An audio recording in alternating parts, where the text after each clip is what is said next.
చిన్నప్పటి నుంచి కూడా మీరు మెగాస్టార్ మూవీస్ చూస్తూ ఎప్పుడైనా అనిపించిందా నేను కూడా మూవీస్లోకి వెళ్తాను, ఇండస్ట్రీకి వెళ్తాను, నేను కూడా ఆయనతో నటించే అవకాశం నాకు వస్తుంది, మీరు ఇండస్ట్రీకి రాకముందు?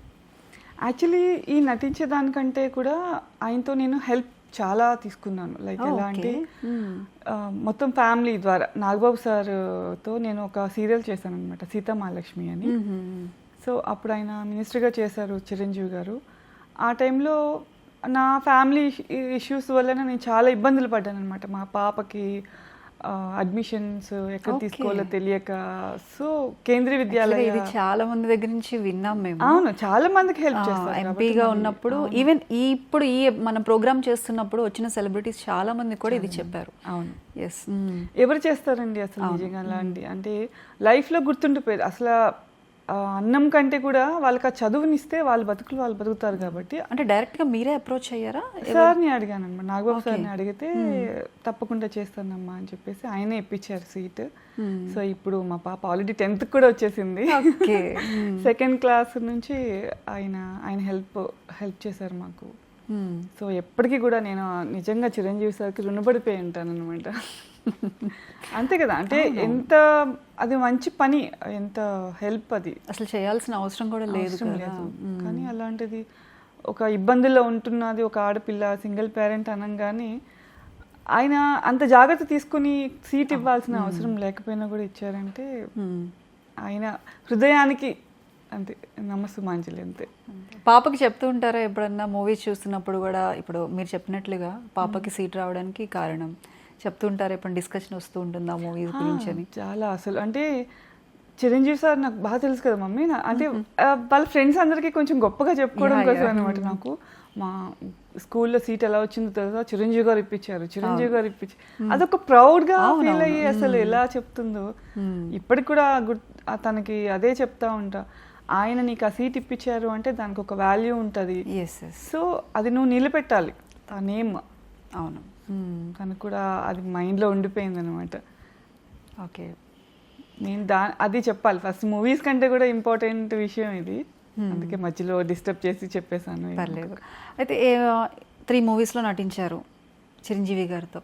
ఏమన్నా డ్రీమ్ క్యారెక్టర్ కానీ, డ్రీమ్ రోల్ కానీ, ముఖ్యంగా చిరంజీవి గారితో ఇలా చేయాలి అని అసలు ఆయన మూవీలో ఉంటే చాలు అనుకుంటారు? ఓకే, అది తెలుసు, అంటే హద్దు ఉండాలి కదా అనేసి నాకు ఫీలింగ్. అంతే. అంటే మీరు అలా ఆశ పడకుండానే 3 మూవీస్లో తెలియకుండానే మీకు అదృష్టం వచ్చేసింది. అవును. చిరంజీవి గారితో ఏం లేదు, కొంచెం మంచి లీడ్ రోల్ చేయాలి అంటే ఆయనతో యాక్ట్ చేయలేం కానీ అంతే, వెనకాల బ్యాక్గ్రౌండ్ ఆర్టిస్ట్ గా వాళ్ళకి అసిస్టెంట్స్ ఉంటారు కదా, అట్లా ఉన్న చాలన్నమాట. ఓకే, మీకంటూ ఏదైనా డ్రీమ్ రోల్, అంటే ఇన్ని క్యారెక్టర్స్ చేశారు, ఇన్ని మూవీస్ చేశారు, ఏదైనా డ్రీమ్ క్యారెక్టర్ కానీ, డ్రీమ్ రోల్ ఇది చెయ్యాలి నేను అని ఏమన్నా ఉందా? నాకు అమ్మవారి క్యారెక్టర్ చేయడం అంటే చాలా ఇష్టం. తర్వాత మన అమ్మోరు మూవీలో సౌందర్య గారు చేశారు కదా, ఆ టైప్ క్యారెక్టర్స్ చేయాలంటే ఇష్టం. ఇంకొకటి మీరు చూసినప్పుడు ఒకటి ఇందిరాగాంధీ అటైర్ గెటప్లో చూసాము, ఏంటి దాని? టైగర్ నాగేశ్వరరావు చేశాను అనమాట. ఆయన చాలా మందిని చూసారు, బట్ ఎవరు పర్ఫెక్ట్ యాప్ట్ అయ్యారు. అది నా నోస్ చూసి తీసుకున్నారంట, డైరెక్టర్ గా చెప్తూ ఉన్నారు. అమ్మ మీరు అవసరం లేదమ్మా, మీ నోస్ చూసే మాత్రమే తీసుకున్నారు. మీకు ఏమనిపించింది ఆ క్యారెక్టర్ మీ దగ్గరికి వచ్చినప్పుడు? ఆఫర్ నేను చేయగలనా లేదా, నేను సూట్ అవుతానా లేదా అని డెఫినెట్ గా మనలో మనకి ఇది ఉంటుంది. మీకు ఎలా అనిపించింది? చాలా అంటే కాన్ఫిడెంట్ లెవెల్స్ ఎక్కువ ఉన్నాయి అప్పుడు నాకు, ఎందుకంటే చాలా మంది అంటూ ఉంటారు కదా నాకు చిన్నప్పటి నుంచి కూడా, నువ్వు ఇందిరాగాంధీ లాగా ఉంటావు, ఇందిరాగాంధీ చాలా మంది అన్నారు. ఓకే, సో దానివల్ల అంత టెన్షన్ పడలేదు, సూట్ అవుతానా లేదా అనే ఆలోచన అయితే రాలేదు. కానీ ఇంత మంచి ఆఫర్ నాకు వచ్చింది, అందరూ చిన్నప్పటి నుంచి విని విని విని ఉన్న క్యారెక్టర్ ఇప్పుడు నాకు వచ్చింది అంటే బాగా అనిపించింది అనమాట.